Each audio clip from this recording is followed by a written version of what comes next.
This is what happens when you let good cops be cops. The FBI and our partners are proud to stand here today together to bring justice to the family of Charlie Kirk and honor his memory. I want to express my deep gratitude to President Trump, the Vice President, and the entire White House who have been so incredibly supportive with both resources and just personally to the FBI as a team. They had our backs the entire way, and I just want to express my gratitude for giving us the resources we need to operate in this space to bring this sort of justice at this sort of speed. In 33 hours, we have made historic progress for Charlie. Governor Cox, our partnership has been absolutely incredible these last few days. Our partnership will endure. Your state and local partners, your sheriffs, your DPS community has been unbelievably impressive in the hardest of times. And a case like this cannot be solved, cannot be brought without partnering with your state and local authorities. The FBI has a certain role to play, and we will play that role, and we will lead out for the federal government. But Governor Cox, we are so grateful for your state partnership that led out on this investigation. A little bit of the timeline. Charlie was shot at 12:23 p.m. on Wednesday. The first FBI agents arrived on scene in 16 minutes with chiefs of police at 12:39 and secured the scene. The FBI immediately launched fixed-wing assets. We utilized these assets to transport personnel, specialty technicians, hostage rescue teams.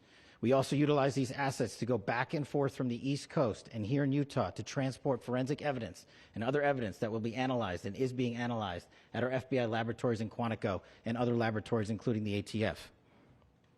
At my direction, the FBI released the first set of FBI photos of the suspect at 10 a.m. local time on 9/11. Then, shortly thereafter, the FBI reward of $100,000 was released at 10:45 a.m. local. Myself and Deputy Director Bongino arrived on the scene at approximately 5:30 p.m. on 9/11. The governor led a press conference last night at approximately 8 p.m., where at my direction, the FBI released a never-before-seen video of the suspect. We also released new images to the public of the suspect. And just last night, the suspect was taken into custody at 10 p.m. local time. In less than 36 hours, 33 to be precise, thanks to the full weight of the federal government and leading out with the partners here in the state of Utah and Governor Cox, the suspect was apprehended in a historic time period. And I want to highlight what Governor Cox said. This would not have been possible without you, the media, and you, the public. That's why we went so public, so fast, and we're so transparent, and we're committed to that transparency. The crime scene, just a little bit there. It is a large crime scene. State and local authorities, along with federal authorities, processed that crime scene quickly. And I even had the ability to walk through that crime scene and walk through the steps the suspect took to learn more about what was needed and what resources we needed to bear to create a full picture for the FBI and leadership back in Washington. Furthermore, thankfully to state and local partners, forensic evidence has been seized and continues to be garnered. Forensic evidence has already been evaluated at FBI laboratories in Quantico and state and local authorities here.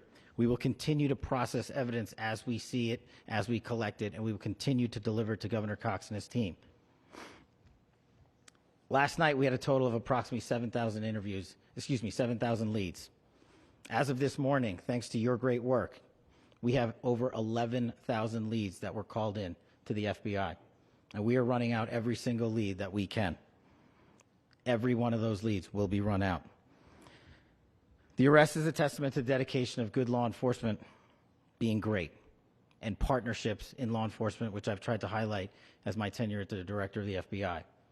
There is no better relationship for law enforcement than the FBI to partner with state and local authorities, and you've seen it here in these last few days. The FBI Salt Lake field office, along with our offices in LA, Phoenix, Denver, San Antonio, Las Vegas, Pittsburgh, Buffalo, our headquarters component in Quantico, all participate in the FBI. I want to express my deep gratitude to the employees of the FBI, the men and women, the evidence response team tacticians, the special operators, the agents, the support staff. You have done monumental work in historic time when the public, who had a right to demand such an expeditious solving of an investigation. The FBI answered that call diligently, critically important to our nation, and we delivered. And I'm proud to be their leader, and I'm proud to be the director of the FBI. This is very much an ongoing investigation, as the governor said, and we will continue to work with state and local authorities to develop the investigation, to provide them the evidence they need for their ongoing prosecutions, and we will be here to answer every call they absolutely have, as long as it takes, for as long as we need to find and apprehend whatever suspects were involved in this crime. Lastly, to my friend Charlie Kirk, rest now, brother. We have the watch, and I'll see you in Valhalla.